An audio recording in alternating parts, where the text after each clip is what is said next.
So next up, we have Drake London, and Drake London I like a little bit more, in my opinion, than Garrett Wilson. Even though I have Garrett Wilson, I think he's the number one receiver in this year's class. But personally, when I like in a wide receiver is what Drake London possesses, and it's the rare catch radius, the ability to just catch a ball all over the place, no matter where it's positioned, able to position your body to make a play on the football is what I like. He is the true dominator in this year's class in 50-50 balls. I know you brought that up with Garrett Wilson, but Drake London, I think, is the best at it. He seeks out contact, very aggressive, gets extra yards. Another thing, a great blocker in the run game as well, which some offenses really like in their wide receivers, being able to block and really work and all 3 to 4 downs of a series, and be able to be efficient in all 4 plays. Just like Garrett Wilson, also a very crisp route runner, but also surprisingly and impressively quick. But the one knock I do have is separation. Like I said, is great at 50-50 contested catch, but has issues sometimes as a separator, getting off of press coverages, getting open and making himself open for the quarterback downfield. But we'll pull up the tape here as well on Garrett Wilson or Drake London, excuse me. Drake London, he's my number 1 receiver in this class. Okay. He's obviously coming off of an injury from last year, but he's got everything that you want. As you mentioned, he doesn't have the top tier speed, and sometimes it takes a little bit long for those deeper routes to develop, but just his physicality, his ability to make the contested catches, he does have that sneaky little speed in there that can get you. I think he's one of the most talented receivers in this draft. He's 6'4", 219, absolutely massive. And, there's not too many corners in the game that can get him 1v1. Mm-hmm. And as our reigning, Jets fan, talking about this, sitting at 10 is rumored to be a prime spot for a wide receiver pick by the New York Jets. They've been interested in a lot of receivers throughout free agency, been calling the phones a lot on a lot of these guys that have been dealt, haven't been dealt, have been extended. I mean, they've been picking the phones up a lot for a wide receiver, adding to that offense with Zach Wilson. So between these two guys at 10, if you're the New York Jets, which one would you prefer between Garrett Wilson and Drake London? The one thing that the New York Jets have lacked for years is a true number 1 wide receiver. And right now, both of these guys have the ability to do that.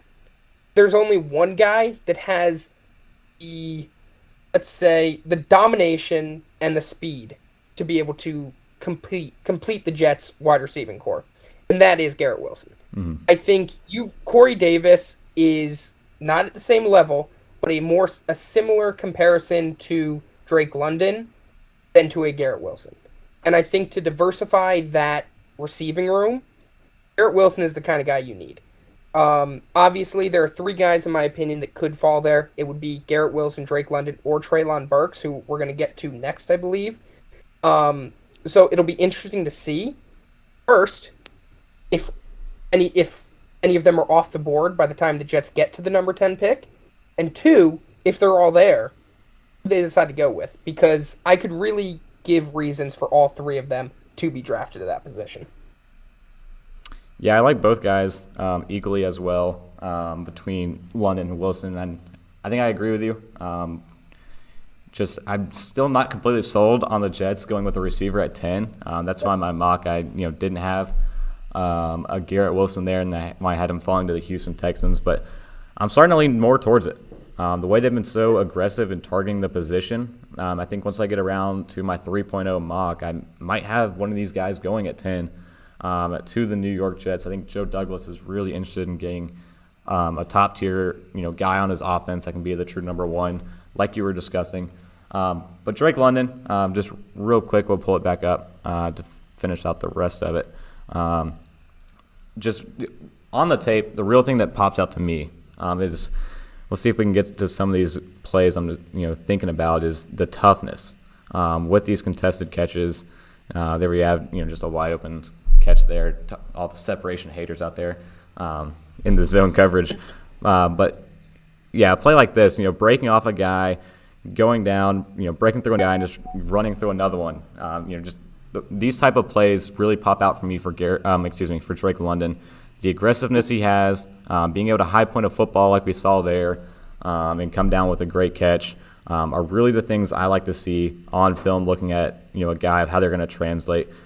Because it's easy to separate in college, and that's separation's a hard thing really to look at and see how that's going to translate in the NFL, because a lot of these wide open plays that some of these guys have aren't going to happen in the National Football League. You need to be able to win with a guy draped all over you, and be dominant enough to make the catch in a lot of traffic and high pressure situations where a play like that, Drake London's able to do so. So that's what I like about the guy. Going into it compared to some of the other guys where you can make a strong argument for him being, the top pass catcher in this year's class. And I think you mentioned, he doesn't have the ability to separate off the bat.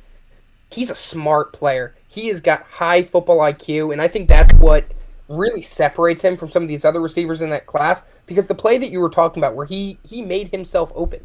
He saw the safety coming from the top. He saw that the corner was pressing him lightly. He just kind of stopped.